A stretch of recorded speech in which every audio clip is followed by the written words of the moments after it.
Bismillahirrahmanirrahim. Assalamualaikum warahmatullahi wabarakatuh. Alhamdulillahirabbil alamin. Wassalatu wassalamu ala asrofil anbiya'i wal mursalin wa ala alihi wa sahbihi ajmain amma ba'du. Pertama-tama marilah kita panjatkan puja dan puji syukur kehadirat Allah Subhanahu wa taala yang telah memberikan rahmat dan karunia-Nya kepada kita semua sehingga pada pagi hari ini kita masih bisa melaksanakan kegiatan seperti biasa tanpa halangan suatu apapun. Kemudian selanjutnya, salawat serta salam semoga tetap tercurahkan kepada junjungan kita Nabi besar Muhammad Shallallahu Alaihi Wasallam. Yang kami hormati Ibu Profesor Dr. Nanik Wijayati MSI serta teman-teman yang kami sayangi. Sebelumnya perkenalkan, saya Nur Arifah Herawati dengan NIM 4301421029 izin untuk menyampaikan presentasi mengenai alkena dan alkuna dari kelompok 3. Baik, di sini kita akan membahas tentang alkena dan alkuna. Sedangkan sub-bahasan yang akan kita bahas di sini ada beberapa. Yang pertama yaitu pengertian alkena dan alkuna, yang kedua tata nama alkena dan alkuna, kemudian sifat fisik dan kimia alkena dan alkuna, ada ikatan dalam alkena dan alkuna, ada juga pembuatan alkena dan alkuna, reaksi-reaksi dalam alkena dan alkuna, dan terakhir ada penggunaan alkena dan alkuna dalam kehidupan sehari-hari. Baik, kita masuk pada sub-bahasan yang pertama, yaitu tentang pengertian alkena dan alkuna. Yang pertama ada alkena. Alkena ini adalah suatu hidrokarbon yang mengandung ikatan rangkap. Seperti yang kita tahu, hidrokarbon adalah suatu senyawa yang mengandung atom hidrogen dan karbon. Di sini dia mengandung ikatan rangkap, di mana alkena ada ikatan rangkap 2. Rumus umum yang digunakan untuk menyatakan alkena adalah CnH2n. Nah, alkena ini juga sering disebut dengan sebutan olefin. Kemudian yang kedua ada alkuna. Alkuna ini adalah suatu hidrokarbon yang mengandung ikatan ganda 3 atau yang lebih kita kenal dengan ikatan rangkap 3. Nah, rumus umum dari alkuna ini sendiri adalah CnH2n-2. Baik, selanjutnya yaitu mengenai tata nama alkena dan alkuna. Tata nama alkena dan alkuna ini sudah sering kita bahas di SMA, sehingga akan saya ulas sedikit saja mengenai tata nama alkena dan alkuna. Dalam sistem IUPAC, alkena yang berantai lurus akan diberi nama menurut alkana induknya dengan mengubah akhiran ana menjadi ena. Nah, di sini sebagai contoh ada 2 atom karbon, di mana apabila di alkena kita akan menyebutnya sebagai etana. Nah, karena dia memiliki rangkap 2 berarti dia alkena. Kita hanya mengubah akhiran ananya menjadi ena, sehingga namanya menjadi etena. Kemudian bagaimana jika ada 3 atom karbon? 3 atom karbon, maka kita beri nama propena. Ada juga di sini yang berbentuk siklus, kita beri nama sikloheksana. Nah, sebuah hidrokarbon dengan 2 ikatan rangkap 2 disebut diena. Sementara hidrokarbon dengan 3 ikatan rangkap 3 disebut triena. Contoh berikut ini adalah tata nama diena dan triena. Contohnya di sini ada 1,3 butadiena. Ini merupakan suatu diena karena rangkap 2-nya ada atau berada pada nomor 1 dan 3, maka kita beri penomoran terlebih dahulu 1,3. Nah, di sini kan ada 2 rangkap 2, maka dia disebut diena. Contoh lainnya, di sini ada yang dalam bentuk cabang. Kita tuliskan dulu nomor cabangnya, ada di nomor berapa. Kita pilih nomor yang paling dekat dengan ikatan rangkap.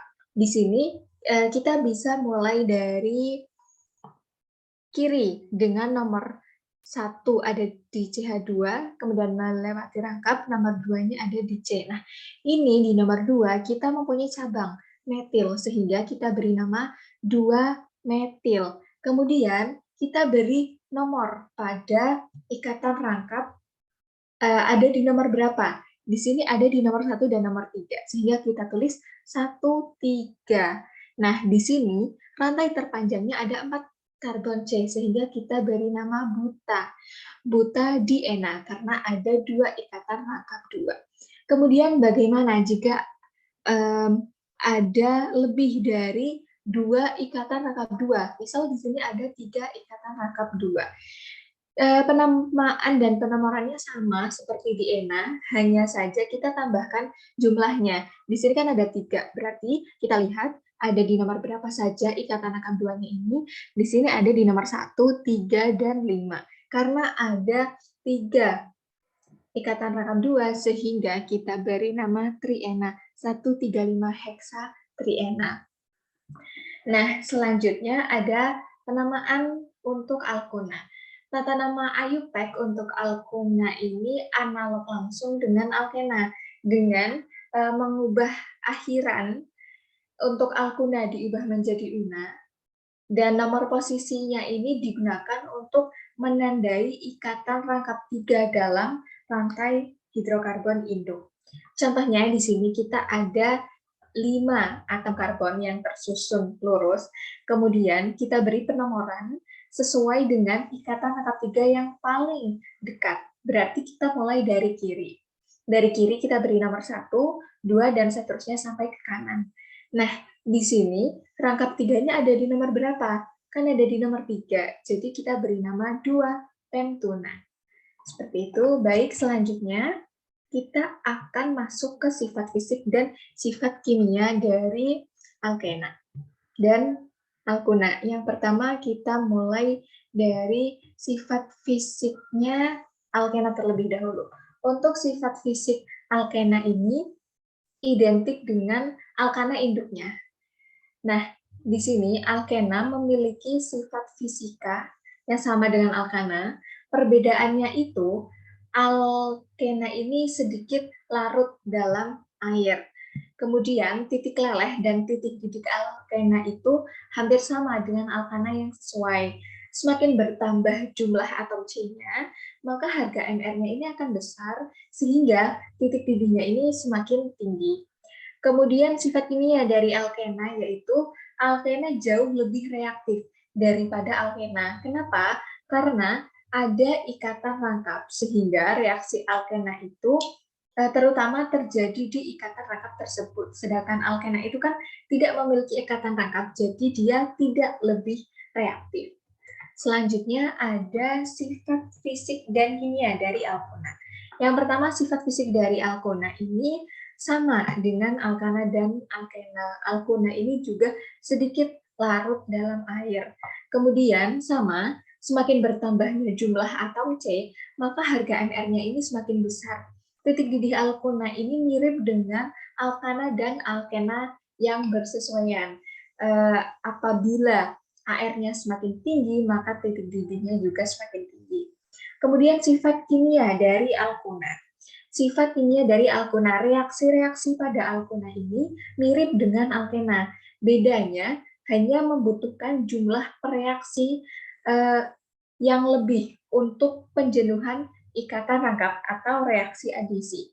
Sebagai contoh, reaksi adisi yang terjadi pada alkena itu hanya membutuhkan satu reaksi saja untuk dapat memutuskan ikatan rangkap menjadi ikatan tunggal. Berbeda dengan alkana, karena alkana ini memiliki ikatan rangkap 3, jadi dia membutuhkan 2 kali jumlah reaksi. Reaksi yang pertama untuk memutus ikatan rangkap 3 ini menjadi ikatan rangkap kedua, kemudian jumlah reaksi selanjutnya ini digunakan untuk memutus ikatan rangkap kedua menjadi ikatan rangkap 1. Sehingga itulah mengapa jumlah reaksi yang dibutuhkan untuk reaksi alkana itu lebih banyak daripada alkena. Kemudian ya ini alkana membutuhkan reaksi 2 kali kebutuhan reaksi pada alkena untuk jumlah ikatan rangkap yang sama, seperti yang sudah saya jelaskan tadi. Kemudian kita masuk ke dalam ikatan dalam alkena dan alkuna. Pertama kita masuk ke dalam alkena terlebih dahulu. Ikatan pada alkena. Nah, untuk ikatan pada alkena ini, masing-masing atom C memiliki hibridisasi sp2, sehingga dia ada satu ikatan sigma dan satu ikatan pi. Itulah yang menyebabkan kenapa alkena memiliki ikatan rangkap 2. Nah, di sini akan saya jelaskan mengenai hibridisasi sp2 di alkena untuk lebih jelasnya. Jika masing-masing atom C pada alkana dia memiliki hibridisasi sp3, maka berbeda dengan alkena di mana masing-masing atom C ini berhibridisasi sp2. Kita bisa ingat kembali tentang hibridisasi ini. Hibridisasi sp2 itu melibatkan satu orbital s dan dua orbital p. Kenapa? Ini disebabkan karena orbital p ini memiliki 3 orbital, yaitu px, py, dan pz. Maka hanya 2 dari orbital ini yang terlibat dalam hibridisasi sp2. Nah, atom C pada alkena masing-masing berhibridisasi sp2, sehingga ada sisa satu orbital pz yang tidak terhibridisasi. Baik, di sini saya akan menunjukkan gambar mengenai keadaan dasar, kemudian tereksitasi dan hibridisasi pada sp2. Saya izin stop share dulu.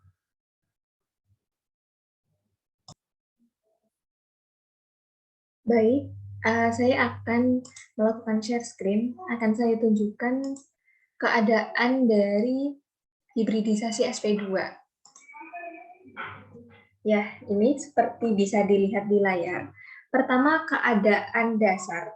Karena atom C ini memiliki elektron valensi 4, sehingga pada keadaan dasar di orbital 2s dia terisi 2 elektron dan di 2p ada 2 elektron tunggal. Kemudian untuk mencapai kestabilan dia melakukan eksitasi. Satu elektron dari orbital 2s ini mengalami eksitasi menuju orbital 2p, sehingga masing-masing orbital ini tepat memiliki satu elektron tunggal. Kemudian selanjutnya dilakukan hibridisasi sp2, di mana dia akan menangkap atom H, sehingga masih tersisa satu orbital 2p.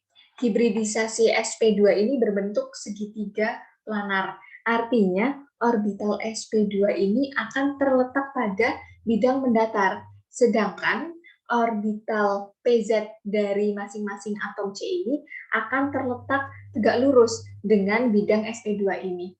Nah, satu orbital sp2 dari atom C ini akan tumpang tindih end to end atau ujung ke ujung dengan satu orbital sp2 dari atom C yang lain, sehingga membentuk ikatan sigma seperti yang ditunjukkan pada ini yang warna kuning. Dia akan tumpang tindih end to end sehingga membentuk ikatan sigma.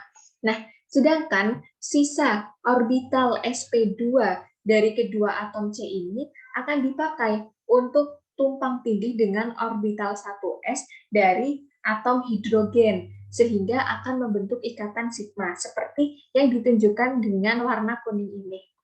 Nah, kemudian dari gambar ini dapat diperhatikan bahwa terdapat satu orbital PZ dari masing-masing atom C ini yang berisi masing-masing satu elektron, dan posisinya ini tegak lurus dengan bidang sp2. Nah, elektron ini bisa berikatan. Gunanya apa? Untuk membentuk ikatan kovalen. Jika orbital PZ dari kedua atom C ini saling tumpang tindih side by side, nah nanti akan terbentuklah ikatan pi seperti yang ditunjukkan pada gambar ini. Nah, ini akan tumpang tindih side by side sehingga membentuk suatu ikatan pi. Nah, kemudian di mana konsentrasi elektron yang terletak di antara dua atom C yang berikatan. Ikatan pi ini yang terbentuk dapat dibayangkan seperti bulan sabit ya. Seperti bulan sabit di mana kedua ujungnya ini berada di atom C dan dia membentuk ikatan sehingga membentuk seperti bulan sabit. Nah, disebabkan karena alkena ini terdapat satu ikatan sigma dan satu ikatan pi, maka etena karena ini dua atom C akan membentuk ikatan rangkap dua seperti ini. Nah, ini etena akan membentuk ikatan rangkap dua. Baik, itu tadi ikatan pada alkena. Kemudian kita kembali ke ikatan selanjutnya, yaitu ikatan pada alkona. Alkona masing-masing memiliki atom C dengan hibridisasi sp. Dia terbentuk satu ikatan sigma dan dua ikatan pi. Itulah mengapa alkona memiliki ikatan rangkap 3. Baik, akan saya jelaskan kembali mengenai ikatan dalam alkona ini. Ikatan pada alkona itu masing-masing berhibridisasi sp. Hibridisasi sp ini melibatkan satu orbital s dan satu orbital p. Artinya, dalam hibridisasi ini akan menyisakan dua orbital p yang tidak terpakai. Misalnya satu orbital s berhibridisasi dengan px, maka yang tersisa itu adalah orbital p dan pz. Di sini akan saya tunjukkan kembali gambar tentang ikatan dari alkuna. Nah, ini kita bisa lihat keadaan dasar orbital dari alkuna, di mana sama seperti alkena tadi, keadaan dasarnya karena atom C itu memiliki 4 elektron valensi sehingga dia akan menempati orbital sedemikian rupa. Kemudian pada keadaan tereksitasi untuk mencapai kestabilan, elektron dari S ini akan keluar menuju orbital P. Kemudian pada hibridisasi ini hanya akan digunakan orbital S dan satu orbital P. Apabila yang digunakan ini adalah Px, maka yang tersisa adalah Py dan Pz.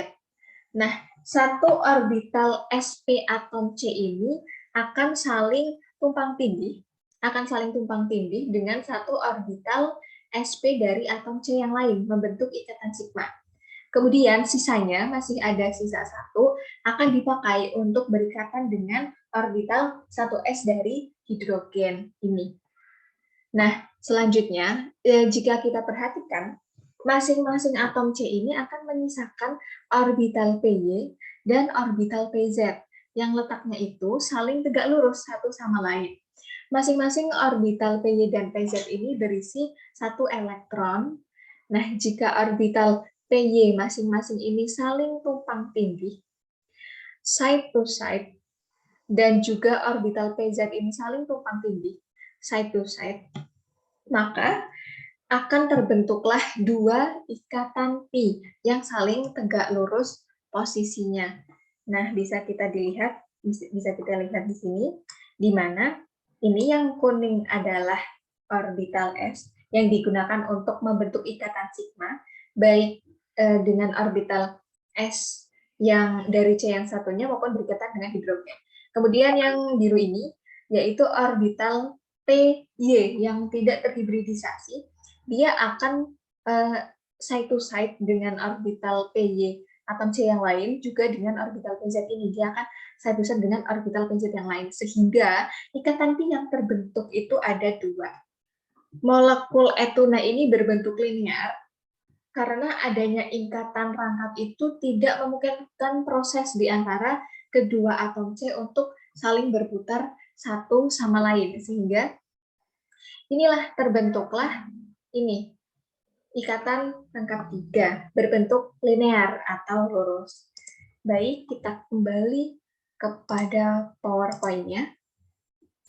Setelah kita membahas ikatan dalam alkena dan alkona yang ternyata mereka merupakan hibridisasi sp2 dan hibridisasi sp, selanjutnya kita akan membahas mengenai materi selanjutnya. Materi selanjutnya yaitu tentang pembuatan alkena. Nah, di sini alkena dapat dibuat melalui beberapa cara. Kita akan bahas sedikit. Yang pertama yaitu melalui dehidrohalogenasi alkil halida, di mana di sini kita lihat ada butil klorida, suatu alkil halida yang direaksikan menggunakan basa, kita menggunakan KOH, maka akan menghasilkan suatu alkena. Di sini alkena yang dihasilkan adalah 1 butena, kemudian dihasilkan garam juga, karena dari basa ini akan bereaksi dengan Cl, maka akan membentuk HCl, dan ada juga pembentukan air atau H2O. Kemudian cara lain untuk membuat alkena selain dehidrohalogenasi alkil halida, ada juga dehidrasi alkohol, di mana suatu alkohol ini dipanaskan pada suhu 170 derajat Celcius dengan menggunakan katalis asam sulfat atau H2SO4, maka di sini akan menghasilkan alkena. Di sini ada etanol yang kita panaskan pada suhu tersebut dengan katalis asam sulfat, dia akan menghasilkan etena dan air. Kemudian pembentukan alkena yang lain ada juga hidrogenasi alkuna, di mana alkuna ini menggunakan katalis H2 dan Ni, dia akan menghasilkan alkena. Selanjutnya ada juga proses cracking. Nah, yang dimaksud dengan proses cracking di sini adalah pemecahan molekul hidrokarbon dalam jumlah yang besar menjadi molekul hidrokarbon yang lebih kecil. Di sini menggunakan suhu yang tinggi. Sebagai contoh, di sini ada C8H18. Dia merupakan molekul yang besar. Bisa kita cracking atau kita pecah menjadi molekul-molekul yang lebih kecil. Ini bisa kita bentuk menjadi C4H8 plus C3H6 plus CH4. Bisa juga C4H10 plus CH4 plus C2H4, atau bisa juga dengan menjadi C8H16 plus H2. Di sini proses cracking ini menggunakan suhu yang tinggi. Kemudian selanjutnya ada pembuatan alkuna. Pembuatan alkuna yang pertama ada dehidrohalogenasi alkil halida. Nah, di sini sebagai contoh dehidrohalogenasi senyawa dari dihalida visinal. Dihalida visinal yang kita tahu, dihalida visinal itu merupakan vinil dihalida visinal yang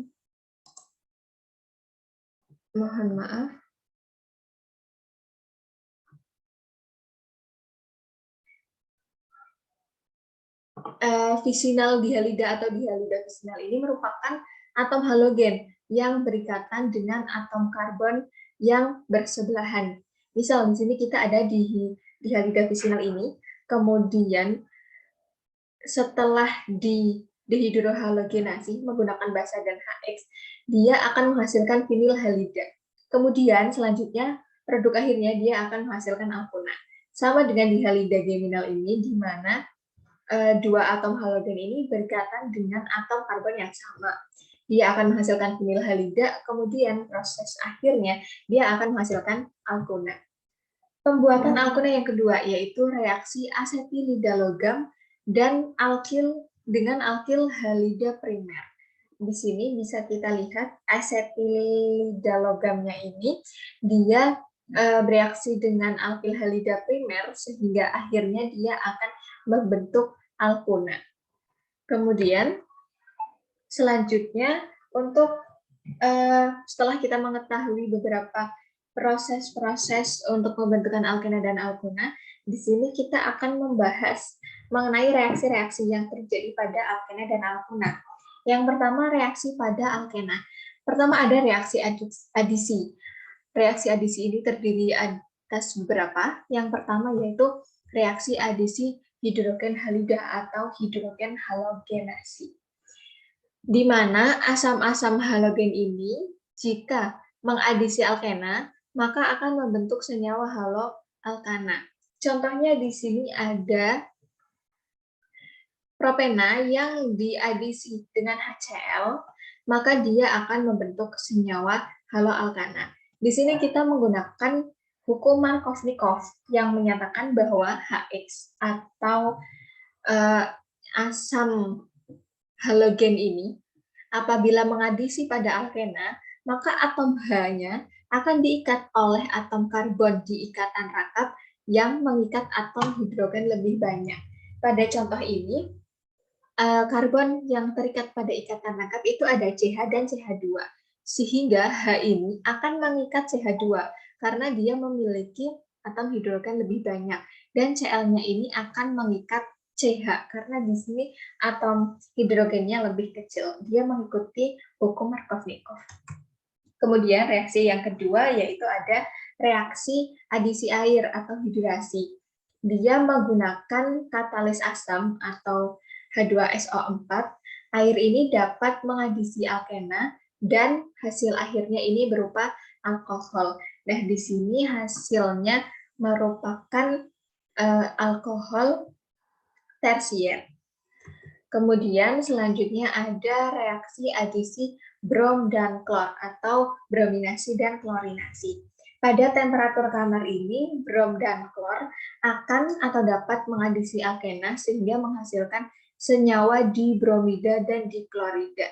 Di sini, ikatan rangkap ini akan putus dan berikatan dengan masing-masing bromida atau klorida, sehingga akan menghasilkan senyawa dibromida dan diklorida.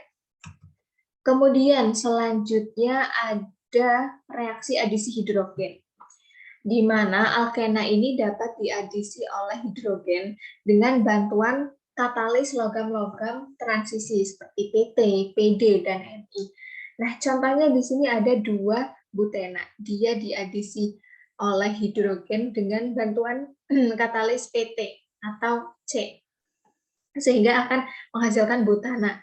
Kemudian ada juga 2 metilpropena yang diadisi dengan hidrogen dengan katalis PD atau C, maka dia akan menghasilkan 2 metilpropana.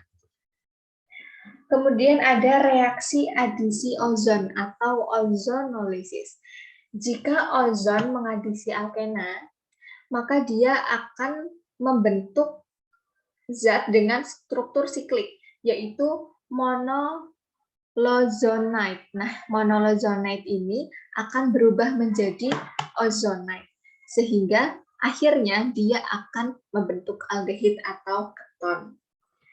Contohnya di sini ada 2 metilpentena yang dia akan membentuk molozonide, kemudian dia akan membentuk ozonide, dan hasil akhirnya akan terbentuk propanal yang merupakan aldehid dan juga aseton yang merupakan keton.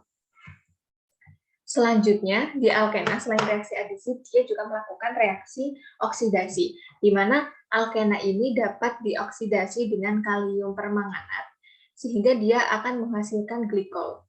Biasanya reaksi ini dilakukan dalam suasana basah dan temperaturnya rendah atau dingin.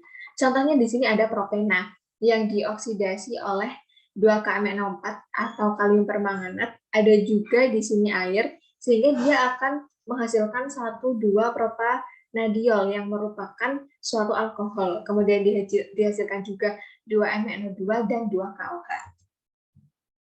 Kemudian selanjutnya kita masuk pada reaksi-reaksi di alkuna. Reaksi alkuna yang pertama yaitu ada reaksi adisi. Ada reaksi adisi hidrogen atau hidrogenasi.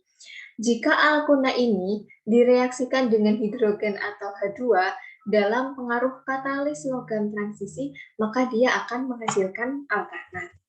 Kemudian reaksi adisi yang kedua ada adisi halogen atau halogenasi. Contohnya yaitu ada bromin dan klorin. Di sini dia akan menghasilkan mengadisi alkana, dia akan menghasilkan haloalkana. Nah, selanjutnya ada juga reaksi adisi hidrogen halida atau hidrohalogenasi. Jika hidrogen halida ini mengadisi pada alkuna terminal, di sini maka akan dihasilkan produk yang mengikuti kaidah Markovnikov yang sudah saya jelaskan sebelumnya. Nah, jika hidrogen halida ini mengisi alkuna internal ini akan dihasilkan produk campuran. Contohnya di sini ada alkuna yang dihidrasi yang diedisi menggunakan hidrogen halida. Di sini akan terbentuk alkenil halida, kemudian akan dihasilkan produk akhir berupa dihalida geminal. Kemudian selanjutnya di sini ada adisi air atau hidrasi. Hidrasi alkuna ini biasanya dilakukan dengan menggunakan katalis HgSO4 dalam larutan H2SO4. Hasil akhirnya yaitu akan menghasilkan keton. Kemudian selain reaksi adisi, alkuna juga mengalami reaksi oksidasi. Yang pertama oksidasi dengan KMNO4. Alkuna apabila dioksidasi dengan larutan KMNO4 dari kondisi agak netral, di sini dia akan menghasilkan senyawa alfa di keton. Kemudian oksidasi dengan KMNO4. Oksidasi alkuna dengan larutan KMNO4 dengan kondisi agak basa ini akan menyebabkan pemaksa pisahan senyawa di keton sehingga hasilnya yaitu garam-garam karboksilat. Kemudian ada juga oksidasi dengan ozon atau ozonolisis.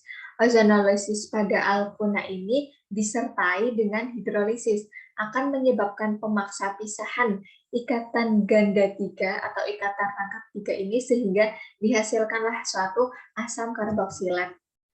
Nah, baik, setelah kita membahas mengenai reaksi-reaksi yang terjadi pada alkena dan alkuna, selanjutnya kita akan membahas mengenai kegunaan alkena dalam kehidupan sehari-hari. Yang pertama ada butadiena. Butadiena ini digunakan sebagai bahan baku pembuatan polibutadiena atau karet sintetis.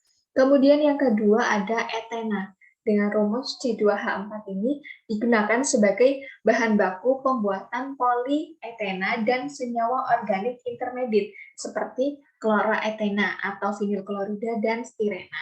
Kemudian ada propena. Propena dengan rumus C3H6 ini bisa digunakan sebagai bahan baku pembuatan polipropena. Selanjutnya kita membahas mengenai kegunaan alkuna dalam kehidupan sehari-hari. Yang pertama, dia itu bisa sebagai bahan baku pembuatan organik lain seperti etanol, asam etanoat, dan juga vinil klorida. Kemudian alkuna ini juga bisa digunakan sebagai pelarut. Selain itu, sebagai pelangsung reaksi adisi, polimerisasi, substitusi, dan pembakaran. Kemudian bisa juga digunakan sebagai bahan baku pembuatan gas karbit yang berguna dalam mempercepat proses pematangan buah. Nah, gas etuna ini digunakan juga dalam proses pengelasan dan pemotongan logam. Terakhir, etuna ini bisa digunakan sebagai bahan baku pembuatan vinil klorida yang dipakai dalam pembuatan pipa. Baik, sekian. Terima kasih pemaparan materi dari saya mengenai alkena dan alkuna. Apabila dalam penyampaian materi banyak tingkah laku dan perkataan yang kurang berkenan dan terdapat kesalahan, mohon maaf yang sebesar-besarnya. Terima kasih apabila saya masih terdapat banyak kesalahan. Itu murni kesalahan saya karena saya juga masih sama-sama belajar. Saya juga terbuka untuk kritik dan saran. Terima kasih, sekian dari saya. Wabillahi taufiq wal hidayah. Wassalamualaikum warahmatullahi wabarakatuh.